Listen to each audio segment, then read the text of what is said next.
Category के बाद आता है हमारा लैंग्वेजेस। जैसे कि हमारे वेबसाइट के अंदर हम जाते हैं और यहाँ पे किसी भी कोर्स को हम ओपन करते हैं। जैसे कि इस कोर्स को मैंने ओपन किया है, तो ये कोर्स जैसे कि किस लैंग्वेज में है, जैसे कि अरेबिक ये दिखा रहा है, तो ये सारी लैंग्वेजेस हम यहाँ से लैंग्वेजेस के ऑप्शन से मैनेज कर सकते हैं। जैसे हिंदी और इंग्लिश नॉर्मली होती है तो ये हमने एक्टिव कर रखी है, बाकी सारी ऑफ कर रखी है। तो जैसे यहाँ पे लैंग्वेज का ऑप्शन आएगा कि ऑल लैंग्वेज, जैसे हिंदी हो गई और इंग्लिश हो गई। आपके कोर्स की लैंग्वेज क्या है कि इंग्लिश में अगर किसी को कोर्स करना है तो वो इंग्लिश सेलेक्ट करेगा, अगर किसी को हिंदी में करना है तो वो हिंदी करेगा। तो ये सारा मैनेज हम लैंग्वेज के अंदर करेंगे। लैंग्वेज बनाने के लिए हमको सिंपली ऐड न्यू पे करना है और यहाँ पे बस नॉर्मली लैंग्वेज डाल देनी है। जैसे हिंदी है तो हिंदी को कर दी मैंने, जैसे अलग भी लैंग्वेज हो जाएगी तो मल्टीपल लैंग्वेज आप बना सकते हो। जैसे हिंदी बनाई हमने, इंग्लिश बनाई, अरेबिक बनाई। लैंग्वेज के बाद आता है लेवल्स। लेवल्स को हमने जैसे यहाँ पे 3 लेवल्स बना रखे हैं, एक्सपर्ट, इंटरमीडिएटेड और बिगनर।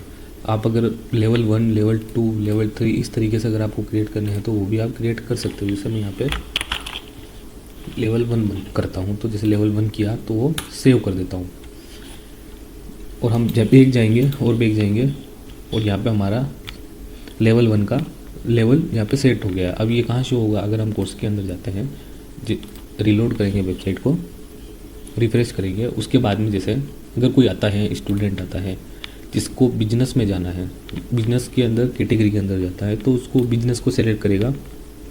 उसके बाद उसको सेल्स सीखनी है तो वो सेल्स पे क्लिक करेगा। कौन सी लैंग्वेज सीखनी है तो हिंदी में उसको कोर्स चाहिए तो वो हिंदी सेलेक्ट करेगा। और प्राइस फ्री है या पेड है वो आप बना सकते हो। और स्किल यानी कि लेवल 1, यानी कि उसको अभी तक बिगिनर है तो वो बिगिनर पे करेगा। बिगिनर के बाद अगर लेवल्स आते हैं कि लेवल 1 है, 2 है, 3 है, तो इस तरीके से यहाँ पे लेवल शो होते हैं। तो ये सारे लेवल्स आप लेवल में मैनेज कर सकते हो। लैंग्वेजेस, जिस लैंग्वेज में कोर्स बनाना चाहते हो वो लैंग्वेज यहाँ से आपको बनानी है और लेवल्स के अंदर जितने भी आपके कोर्सेज़ के लेवल होंगे वो सिंपली यहाँ से बनेंगे। कोर्स रिव्यू के अंदर जितने भी स्टूडेंट हैं जो कि कोर्स को बाई करते हैं, बाई करने के बाद इनको वॉच करते हैं और अपना रिव्यू वगैरह कमेंट करते हैं, रिव्यू करते हैं कोर्स को, तो वो सारे रिव्यू यहाँ पे शो होंगे। अगर कोई इंस्ट्रक्टर डिलीट रिक्वेस्ट भेजता है किसी कोर्स की, अगर ये स्टूडेंट के लिए भी ऑप्शन है तो शायद से वो भी भेज सकता है, तो यहाँ पे आपको डिलीट रिक्वेस्ट आएगी। तो आप रिजेक्ट करना चाहो तो रिजेक्ट कर सकते हो, एक्सेप्ट करना चाहो तो एक्सेप्ट कर सकते हो।